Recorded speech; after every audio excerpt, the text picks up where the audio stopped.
Iya, pemirsa, untuk mengetahui sejauh mana daya tahan harga emas jelang kenaikan suku bunga The Fed, kami sudah bergabung bersama Best Profit Futures. Ya, emas di awal pekan masih melemah. Seperti apa tren harga emas sepanjang pekan ini, pemirsa, dan sentimen apa yang paling mempengaruhi pergerakannya? Kita sudah bergabung bersama Mbak Aprilia. Mbak Aprilia, sentimen apa saat ini yang mempengaruhi pergerakan emas? Oke, baik Mbak Poppy. Untuk saat ini sentimen harga emas dipengaruhi oleh rencana The Fed yang akan menaikkan suku bunga pada Rabu pekan ini. Gitu. Diperkirakan suku bunga akan dinaikkan sebesar 25 sampai dengan 50 basis poin, dan ini dapat mendorong imbal hasil obligasi Amerika Serikat 10 tahun untuk menembus perkiraan kisaran 2%, dan ini dapat memberikan tekanan cukup besar untuk harga emas. Selain itu, terkait inflasi dan juga pertumbuhan ekonomi di tengah ketidakpastian antara perang Rusia-Ukraina pada waktu ini. Seperti itu, Mbak Poppy. Oke, nah ini untuk kita tahu bahwa safe haven ya selalu menjadi pilihan banyak orang gitu ya. Kalau bicara soal momentum, kemarin juga sempat menyentuh 2.000 lebih per troy ounce yang akhirnya rame-rame untuk ambil taking profitnya gitu. Nah, ini momentum untuk jual atau mengoleksi emas kalau dilihat untuk pekan ini seperti apa?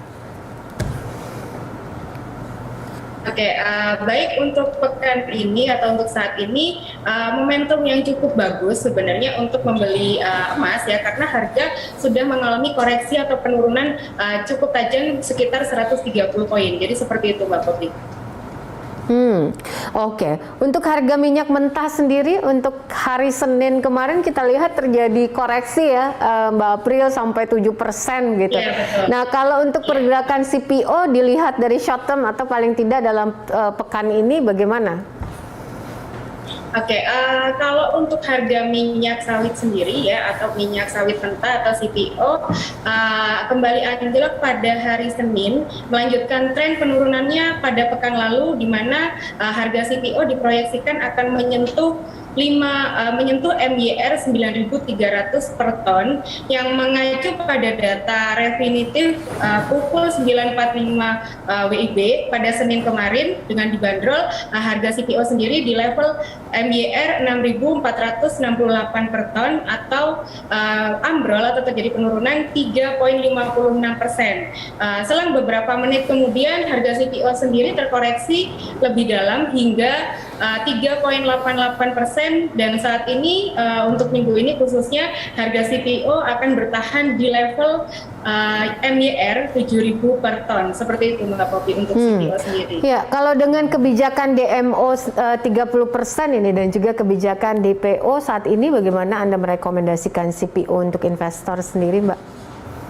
Oke, untuk CPO sendiri yang direkomendasikan untuk saat ini karena tengah terjadi penurunan gitu. Jadi untuk CPO kita akan akan rekomendasikan untuk posisi sell di tengah terjadi penurunan harga setidaknya sampai dengan di akhir bulan Maret besok gitu, Mbak Poppy.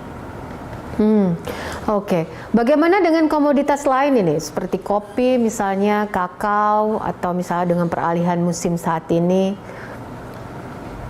Oke, kalau untuk komoditas lain ya, untuk harga kakao sendiri masih akan terjadi penurunan pada hari Jumat lalu, mengikuti hari Jumat lalu, akibat dari turunnya hujan di Afrika Barat, sehingga hasil panen diprediksi akan meningkat pada masa panen pertengahan tahun nanti, di mana akan dimulai pada bulan depan ini, dan komoditas kopi juga masih mengalami pelemahan. Jadi seperti itu.